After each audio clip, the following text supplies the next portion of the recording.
Planning just one day in Miyajima?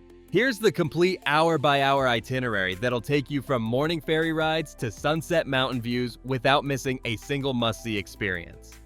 I've mapped out exactly 10 stops with perfect timing, showing you when to arrive, how long to spend, and why each location builds into the next. Most people waste half their day because they don't follow the island's natural rhythm. Let me show you the complete one-day blueprint that locals have been perfecting for centuries.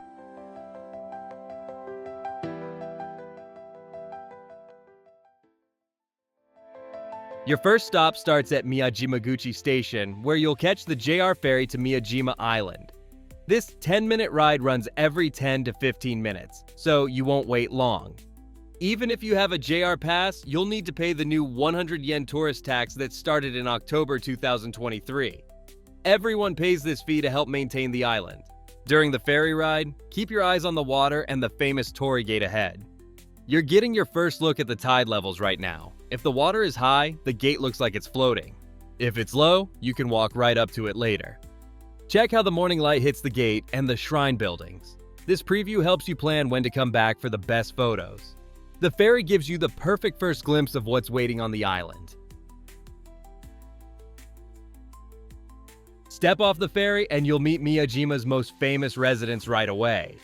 These Sika deer have been greeting visitors for over 1,000 years. They're not just regular deer wandering around. In Shinto beliefs, these animals are sacred messengers of the gods. That's why they roam freely around Itsukushima Shrine and the entire island without any fences or barriers. You can interact with them, but there are important rules to follow. Only feed them the special deer crackers sold on the island. Don't give them any other food because it can make them sick. These deer are pretty clever and will check your bags and pockets for snacks. They might try to grab your map or anything that looks like food. Spend about 15 to 20 minutes here learning how to behave around them. This teaches you the respectful attitude you'll need for the sacred shrine areas coming up next. Now head over to Omotesando Street, also called Hondori, which runs from the ferry terminal straight toward Itsukushima Shrine. This shopping street gets about 100,000 visitors every day, but most people rush through without noticing the cultural lessons happening right in front of them. The street layout follows the old Sanyo Road from the Edo period, when pilgrims walked this exact path to reach the shrine. Look for the traditional craft workshops where artisans demonstrate woodworking and pottery techniques that haven't changed in centuries.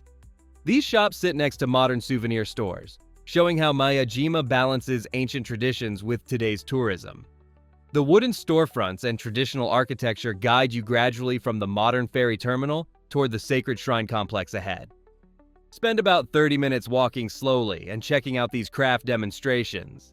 Understanding these local traditions makes the shrine experience much richer when you get there.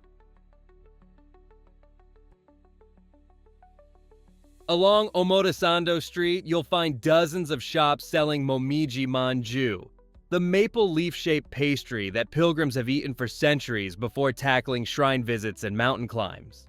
Every shop claims theirs is the best, but you want the ones made fresh with traditional red bean filling. The red bean paste gives you steady energy that lasts for hours, unlike the chocolate or cheese versions that spike your blood sugar then crash. Watch through the shop windows as workers pour castella-like batter into maple leaf molds, then fill them with sweet paste. This traditional process hasn't changed in generations. The timing matters here. Eat your Momiji manju about 20 minutes before you start serious walking. The carbohydrates and natural sugars kick in right when you need them for shrine exploration and mountain hiking. Get them warm and fresh. That combination of authentic flavor and sustained energy transforms your entire day from exhausting to energizing. Next up, grab some street food that'll power you through the rest of your day. Miyajima's vendors know exactly what you need for all the walking and climbing ahead. Look for grilled squid on sticks. The protein keeps your energy steady for hours. Yakitori skewers work the same way, giving you that muscle fuel without weighing you down. You'll also see imagawayaki, which are thick pancakes filled with red bean paste or custard. These give you quick carbs that kick in fast. The key is eating just enough to fuel up without getting too full. You want to feel energized, not stuffed, when you start exploring the shrine. Eat these about 30 minutes before you head to Itsukushima Shrine.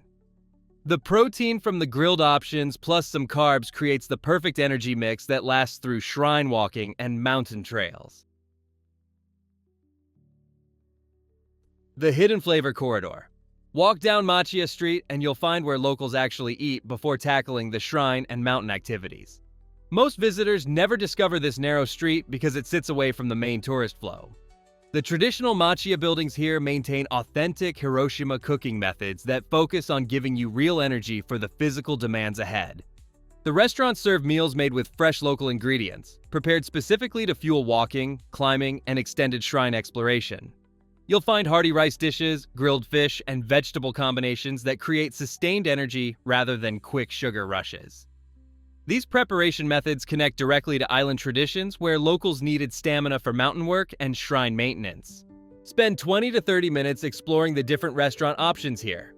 The substantial nutrition you get from these authentic local flavors creates the energy foundation that makes the difference between struggling through your afternoon activities and actually enjoying them.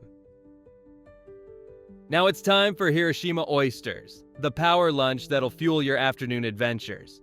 Hiroshima produces about 60% of Japan's oysters thanks to the calm Sato Inland Sea and nutrient-rich rivers flowing into the bay.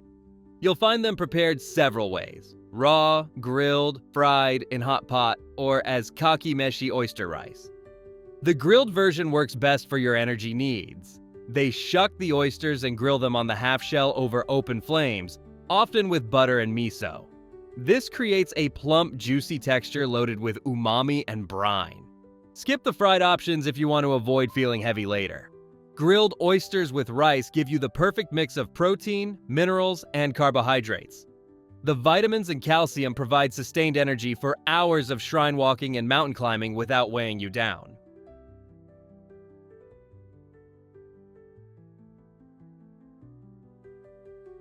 Now head over to Itsukushima Shrine, where all that food energy gets put to work. This shrine sits right over the water on wooden pillars, creating one of Japan's most famous views.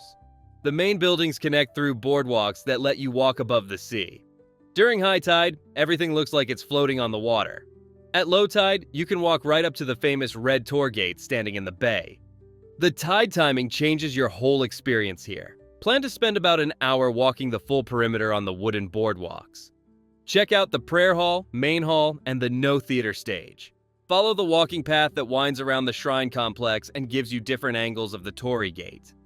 The sustained energy from your morning meal lets you take time at each meditation spot and really appreciate the architectural details without rushing.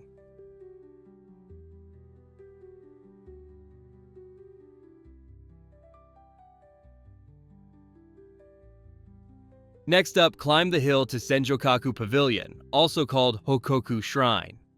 This massive hall covers the space of 1,000 tatami mats, making it one of Japan's largest wooden structures. Toyotomi Hideyoshi ordered its construction in 1587 as a place for chanting Buddhist sutras for fallen soldiers. When Hideyoshi died in 1598, workers left the project unfinished. The climb up the hillside takes about 10 minutes of steady walking. You'll need that energy from your morning meals here.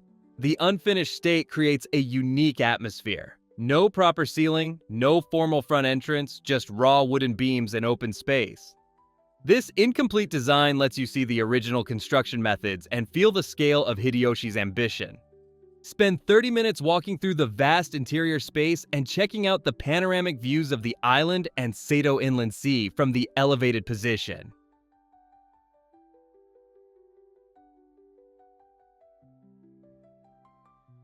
Your final stop is Momiji Park, where all that morning energy gets put to its biggest test. This mountainous park demands serious stamina with its hiking trails, elevation changes, and extended walking routes. The Momiji course offers the steepest climb to Mt Misen, taking about 90 minutes of steady hiking. The Daishoin course gives you an easier option with gentler slopes. During autumn, the maple trees explode into reds, oranges, and yellows. The park connects to the Mt Misen ropeway if you want to save energy for the return trip. These trails separate visitors who planned their nutrition from those who didn't. All that protein from the oysters and carbs from the Momiji manju pay off here. You can tackle the full hiking routes, reach the best viewpoints, and finish your day energized instead of exhausted. This feast and faith strategy transforms your Miyajima visit from exhausting tourist trap into energizing cultural journey. Most visitors skip the food science and end up tired halfway through. You treat food as fuel and unlock the island's deeper spiritual experiences that require real stamina. Miyajima's true magic happens when you use local cuisine to power authentic exploration. The oysters, street food, and traditional sweets give you energy for shrine meditation and mountain hiking that casual visitors miss. Try this integrated nutrition approach on your next trip. Turn basic sightseeing into genuine cultural immersion by eating like locals and exploring like pilgrims. Let me know which Miyajima experience you want to try first.